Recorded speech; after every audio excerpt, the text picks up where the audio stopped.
राहुल, पहले आपसे जानना चाहेंगे क्योंकि बहुत सारा रीजन आसपास जहां आप मौजूद हैं वहां पर बॉर्डर से सटा हुआ पूरा इलाका है, पोरस बॉर्डर है, पठानकोट हम झेल चुके हैं, देख चुके हैं, तो उसके मद्देनजर क्या कुछ तैयारियां की गई हैं? देखिए, 3 तरह की वॉर चल रही है। अगर हिंदुस्तान पाकिस्तान के बीच में बात करें तो अगर इंटेलिजेंस की बात करें, इंफॉर्मेशन वॉरफेयर की बात करें, पाकिस्तान लगातार गलत इंफॉर्मेशन प्रोवाइड करने की कोशिश कर रहा है और चाहता है कि जो बॉर्डर एरिया है, बॉर्डर एरिया में पैनिक हो सके, उसका जवाब दिया जा रहा है, उसका काउंटर इंटेलिजेंस से जवाब दिया जा रहा है भारत की तरफ से। और जो जहाँ मैं मौजूद हूँ, यहाँ से महज 5 किलोमीटर की दूरी पर इंटरनेशनल बॉर्डर है और यहाँ पर किसी गाँव को खाली नहीं कराया गया है, कोई पैनिक सिचुएशन नहीं है और 1971 के बाद तकरीबन 48 साल से कोई एक्सचेंज ऑफ फायर नहीं हुआ है। दूसरी वॉरफेयर की बात करें तो दूसरे में जिस तरीके से डिप्लोमेटिक वॉरफेयर की बात आ रही है, लगातार इमरान खान की तरफ से कहा जा रहा है कि बातचीत के लिए तैयार है, हालांकि सुषमा स्वराज ने उनका जवाब चीन से दिया है। और जो तीसरी वॉरफेयर की बात करें वो है मिलिट्री वॉरफेयर की, जहां मैं मौजूद हूं, हुसैनी वाला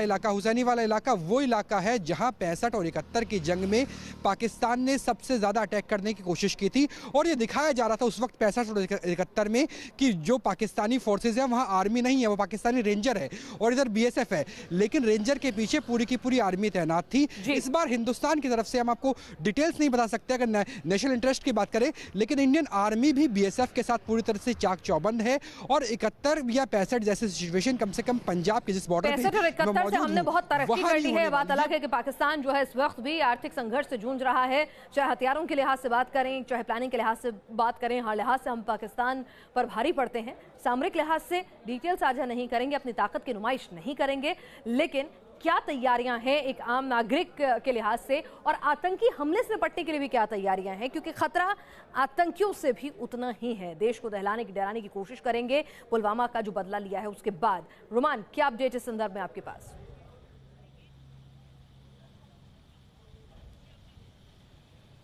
देखिए, बिल्कुल खुफिया एजेंसियों ने इंटरसेप्ट की थी आतंकियों की बातचीत जो कि सीमा पार से हुई थी और इसके अंदर सीधे तौर पर आईएसआई के दबाव में वो थे और सीधे निर्देश दिए गए हैं जैश, लश्कर और हिजबुल तीनों आतंकी संगठनों के आतंकियों को कि भारत में स्ट्राइक करें, अलग अलग शहरों में जम्मू कश्मीर से बाहर निकलें। जिसके बाद अलर्ट जारी किया गया है दिल्ली, मुंबई, कोलकाता, चेन्नई, बेंगलुरु समेत तमाम बड़े शहरों में, धार्मिक स्थलों पर, महत्वपूर्ण स्थानों पर, न्यूक्लियर सेंटर्स पर और तमाम जो वो चीज़ें हैं जो भारत के सामरिक लिहाज से महत्वपूर्ण हैं, उन तमाम जगहों पर अलर्ट जारी है। लिहाजा पूरे देश में इस समय हाई अलर्ट की स्थिति है। राजधानी दिल्ली को खास तौर पर इंटीग्रेटेड चेकिंग शुरू की गई है दिल्ली पुलिस के द्वारा, जो कि आमतौर पर 26 जनवरी और 15 अगस्त के दौरान ही इंटीग्रेटेड चेकिंग के आदेश दिए जाते हैं। इस समय खुफिया एजेंसियां पूरी तरह अलर्ट है क्योंकि इससे पहले भी मसूद अजहर और हिजबुल कमांडर की मुलाकात हुई थी। मौलाना मसूद अजहर ने सैयद सलाउद्दीन से मुलाकात की थी और सीधे तौर पर उसी के बाद ये मैसेज इंटरसेप्ट किए गए हैं जिसमें तीनों आतंकी संगठनों लश्कर-ए-तोयबा, हिजबुल मुजाहिदीन